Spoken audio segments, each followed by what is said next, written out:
Explosive accusations from the U.S. against the governor of Mexico's Sinaloa state. The U.S. Justice Department is charging Governor Ruben Rocha Moya with drug trafficking and weapons offenses. Prosecutors allege that the governor, along with senior officials, worked hand in hand with the Sinaloa drug cartel, one of the most powerful criminal organizations in the world, to funnel huge amounts of narcotics into the United States.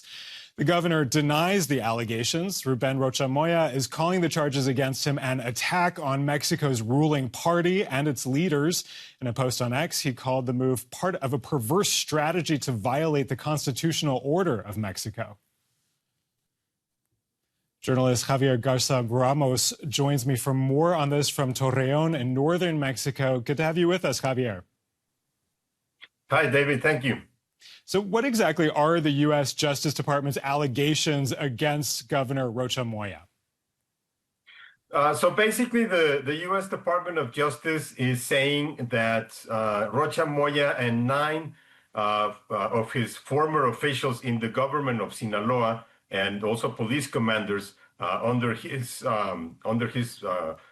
command or his subordinate to him were allied with the Sinaloa Cartel to protect drug trafficking activities by the Sinaloa Cartel, specifically the faction that is headed by the sons of Joaquín El Chapo Guzmán, that they protected, or that the Sinaloa state government protected the drug trafficking activities as the result of a pact that was made with Rocha Moya in exchange for support from the cartel to win the 2021 gubernatorial election. It's a fairly common scheme that happens sometimes in Mexico. You know, an organized crime group supports a politician, the politician wins office, and in exchange, the politician protects that group's criminal operations with impunity. That's basically what the accusations are about.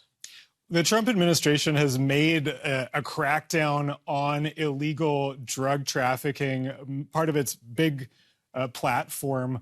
But this is really a new level. Accusations against a sitting governor, and Rocha Moya is also a member of President Claudia Sheinbaum's own party.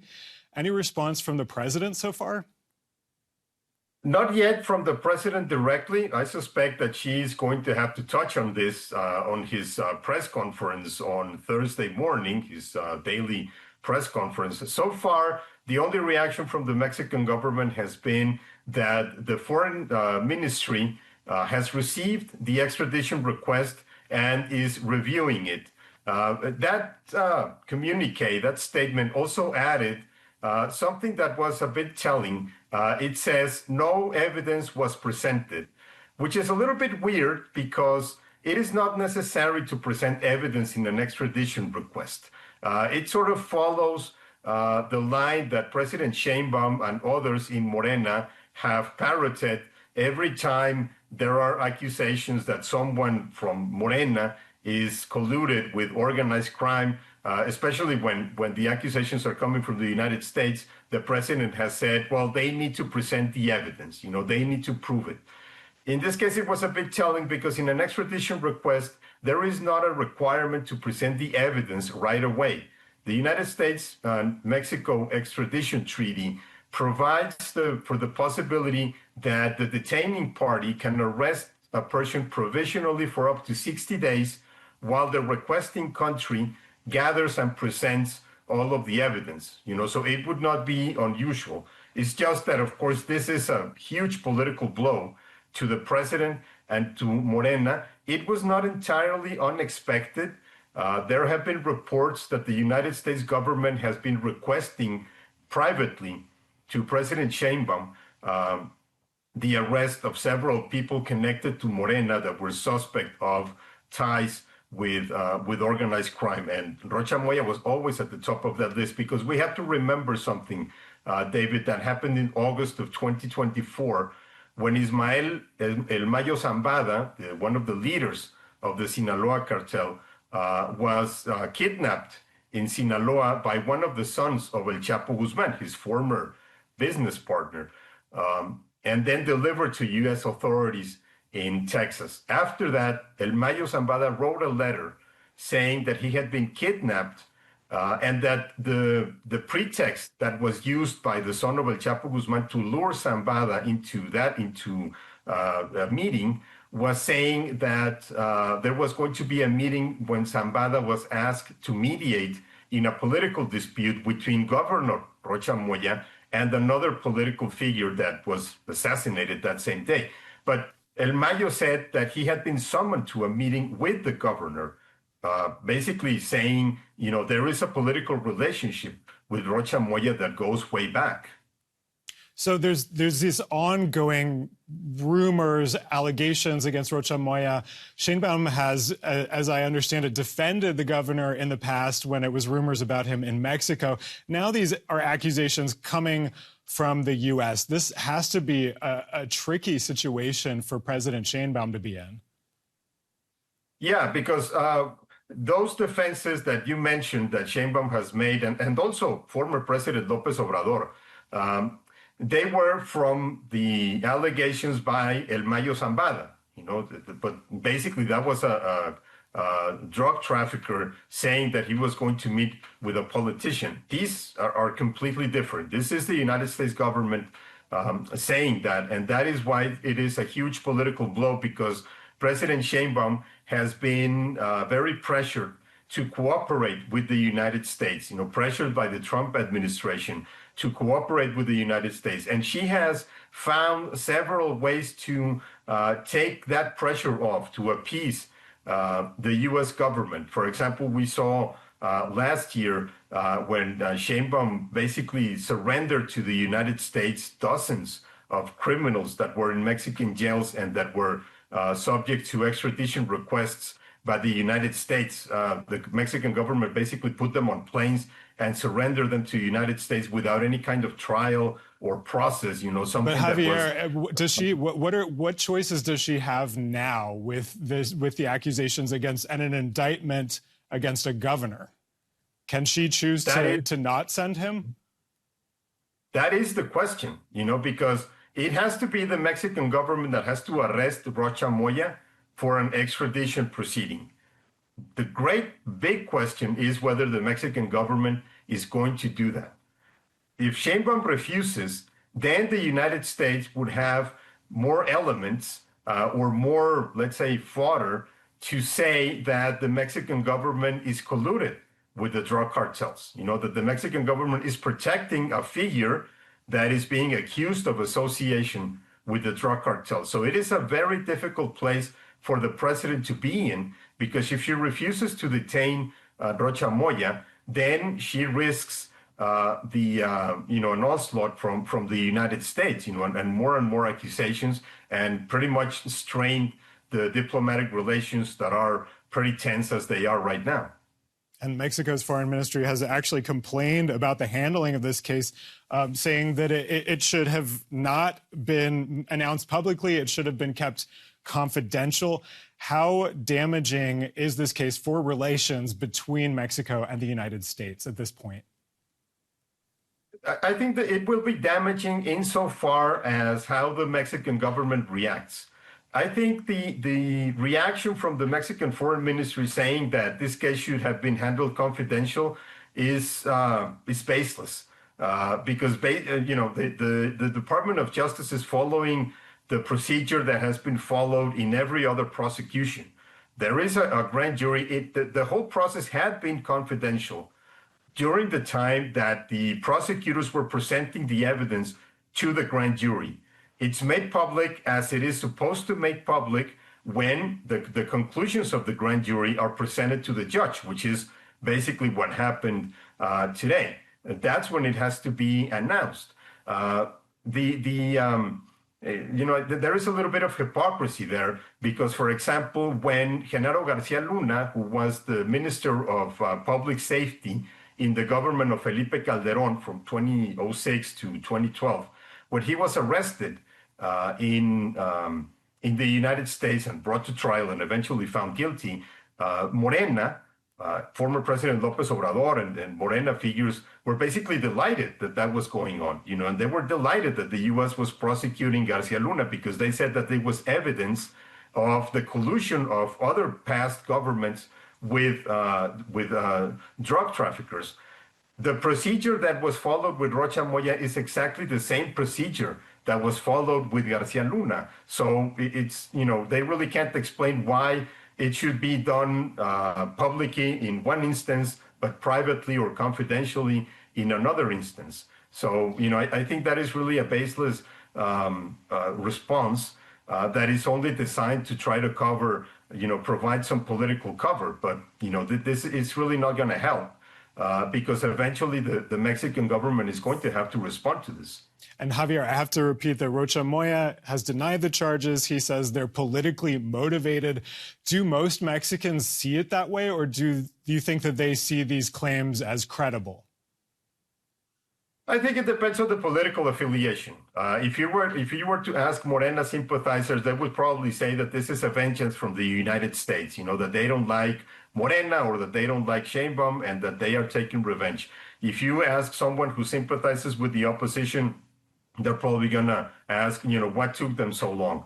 But I think in general, if we were to take out political affiliations, in general, it is not surprising that a governor has been in bed with drug cartels, because it is not the first time that it's happened.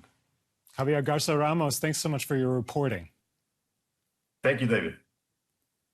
And for more on Mexico's crime networks, Victoria Dittmar joins me now from the capital, Mexico City. She's an investigator for Insight Crime, a think tank with a focus on organized crime in the Americas. Victoria, the U.S. says the Sinaloa Cartel is the most powerful cartel in Mexico. Is there realistically any way to govern the state of Sinaloa without interacting with the cartel? That's a great question. And I think it depends on what you mean by interacting, because in many places of Mexico, and certainly in a place like Sinaloa, where the Sinaloa Cartel has operated for decades and really built this deep economic and social influence, it's really very difficult to govern without, not having any contact with the group, even if it's indirect at all, right? You always have to, conduct your governance operations at the shadow of the criminal organization. So if we understand the criminal group, the Sinaloa Cartel in this case, not just as a trafficking group, but also as, an entity that governs and that provides criminal governance, I think it's not realistic to think that anyone would be able to govern without having to interact anyway at all, right? But I mean, the reality is also that you cannot also govern without having to actively collaborate with the criminal organization, right, and offering protection directly. So that's why these accusations are so scandalous, right? And it's really, it's really a question of being able to. How powerful is the Sinaloa Cartel today compared to previous years? Is it getting stronger or weaker? So the way we understand the Sinaloa Cartel today is it's still a transnational criminal organization that is involved in many transnational criminal economies, drug trafficking being the most important one. But it has gone through a period of fragmentation in which the two main factions, the Chapitos and the Mayisa, are actively fighting each other for more than a year now and have weakened each other, both financially and in terms of human resources. So, it is still a criminal group that we can say is making sufficient money, but at the territorial level, we have seen it getting significantly weakened as opposed to how it was maybe 5 to 10 years ago. And is that at all a result of cooperation between Mexico and the U.S., or is it a result of something else?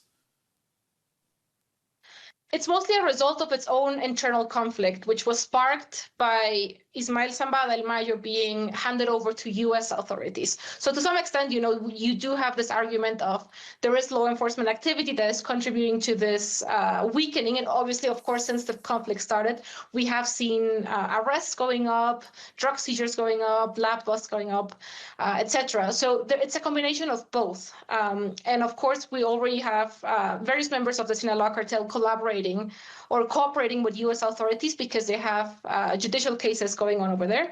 So members like Ovidio, for example, who's a member of the Chapitos, is actively cooperating with U.S. authorities as well. So that is related as well to some of the operations we may see today on the ground in Sinaloa. From your research, how deep do ties between the cartels and politicians go at the local and at the state level in Mexico? And how widespread are these ties? So ties between organized crime and the state in Mexico, it varies. These relationships can vary depending on geography. The most vulnerable part of the chain are municipal governance, so local police, public workers at the local mayor's office, and that has to do simply because they're the less well armed, right? It's easier for a criminal group to coerce municipal workers or the municipal police than to coerce someone from the army, right? That said, there have been plenty of cases, documented cases of state attorneys, for example, in Mexico, state governors, like the case of Rocha Moya, who have been tied to organized crime, and even people like that reach the federal government, right? There's a very, very famous case in Mexico of Genaro Garcia Luna, who used to be the federal secretary of public security, who is now imprisoned in the U.S. for ties related to organized crime. So again, this varies, but there are documented ties of organized crime up to the highest levels of government. Well, I just have to mention again, Rocha Moya has denied the charges. The U.S. and Mexico, though, have committed to fighting organized crime together as partners for a while now, but that's increased a lot under President Trump. Most recently, they said they would do more to tackle the cartels specifically. I'm interested in how much of an impact that's really had in Mexico. Most of the impact, I think we have seen some very spectacular arrests. For example, not 2 months ago, we saw the arrest and then killing of El Mencho, Nemesio Ceguera, the leader of the former leader of the Jalisco Cartel New Generation. We have seen the transfer of over 100 prisoners now from the Mexican prison system to the U.S., as well as record seizures, etc. So there has been an increase in these law enforcement actions. How much this has changed violence and everyday activities of organized crime is harder to say. There is a notion in Mexico that violence is going down in terms of homicides mostly. But other crimes are still stable or going up, like disappearances, extortion, etc. And as for criminal economies like drug trafficking, for example, we aren't yet seeing any indication that these have been severely weakened, right? Still, we see drugs continue to flow to the U.S., criminal organizations continue to operate in the various different business ventures that they have. So yes, we do see an increase in actions from government forces, but the reality on the ground is more complex, and we haven't yet seen any significant changes in terms of the operations of criminal organizations because they know how to adapt to these actions. Can you tell us a little bit more about how they adapt? Yeah, for example, there is an increased focus right now from the U.S. and the Caribbean, right, in terms of cocaine trafficking, right? In this case, we have seen that route is weakened at the moment, but cocaine trafficking is now going through other routes, through Central America, for example, through the Pacific, using other methods of transportation. We see that on the U.S.-Mexico border as well, right? When law enforcement action is focused on a specific area, traffickers simply use other areas, right, to move their operations elsewhere, or they use different trafficking methods. In the case, for example, of fentanyl production, with the increased both law enforcement action and the internal war that the Sinaloa Cartel is maintaining in the state of Sinaloa, we at Inside Crime, we documented fentanyl production moving to other states, right? So criminal organizations are able to either move operations or just adapt how they, and this is specific to drug trafficking, of course, how they move their product to avoid law enforcement. And, if one specific geographic area sees more pressure, what we tend to see is simply, criminal organizations moving it to another where the pressure isn't as high. Victoria, I'm wondering, historically in Mexico, when high-ranking political figures are accused, arrested, put away sometimes for links to organized crime, do you have any sense of what that actually does to crime and violence? Does it go down?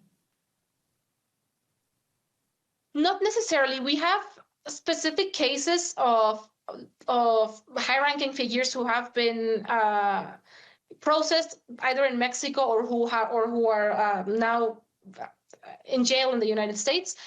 that hasn't necessarily have had any effect in Mexico. If anything, it does force criminal organizations to reshuffle their alliances with government figures, right? So far, also, we haven't seen a case of a politician who is charged in charged in the United States, and then extradited from Mexico to the United States, right? So there have been few cases. I mean, there have been some very significant cases of politicians who reach let's say, the justice system, but still, they're the minority and they're the exception rather than the rule. So it hasn't been a systematic strategy, neither in Mexico nor in the US, of targeting these politicians. So the few cases that have occurred haven't really had any effect on day-to-day activities and organized crime and violence in Mexico, right? But, again, if anything, it forces criminal groups to shift their alliances, maybe look to collaborate with someone else, rethink the agreements that they had. So it could even create more instability. We see this, for example, when elections happen, so not necessarily even when politicians are charged or arrested. When they leave office and someone else comes in, recently, in all recent electoral processes in Mexico, we have seen an increased violence, right, related to this willingness of criminal groups to have access to whoever is in power. So if anything, I think it has created more instability. You mentioned several other cases, but that this case is a little bit different. How special is the Rocha Moya case in your view? It is different in the sense that, first of all, Rocha Moya is still in office. He's still an active governor. Previous cases have been targeted people who have, already left their post. And also, he's the first governor or first political figure that the U.S. targets that is close to this to the current government in Mexico, right? Again, most of these cases tend to be, from previous governments where people have already left office, and there's also a willingness of the current government to collaborate and hand over evidence, etc. So this one puts the current government in a sticky situation, because on one hand, President Sheinbaum has the pressure of the U.S. to continue complying with the demands that they have asked for. So, arrests of certain criminal figures, transfer of prisoners, etc. And the narrative, at least from the U.S. side, seems to be there always needs to be more, right? Like nothing is enough. This narrative that criminal groups continue to run Mexico continues to be very popular among certain U.S. politicians. So there is this pressure to continue complying, right? But there's also this pressure to internal pressure of her own party and her own allies within that party of, what is going to happen if he actually is extradited or if he's processed. And, is he going to probably mention someone else? Is he going to take down someone else? So it's a complex situation. And I think it will be interesting to see how she reacts, right? And how this also what this means for the relationship between both countries, especially now as we are looking at the renewal of the trade agreement between both countries, and these kinds of issues become critical for reaching an agreement. Victoria Dittmar for Insight Crime in Mexico City. Thanks for your insights. Thank you very much. So what do you think about this latest twist in U.S.-Mexico relations? Let us know your thoughts in the comments. If you liked this video, also please hit that like button. And if you haven't already, don't forget to subscribe. Thanks for watching.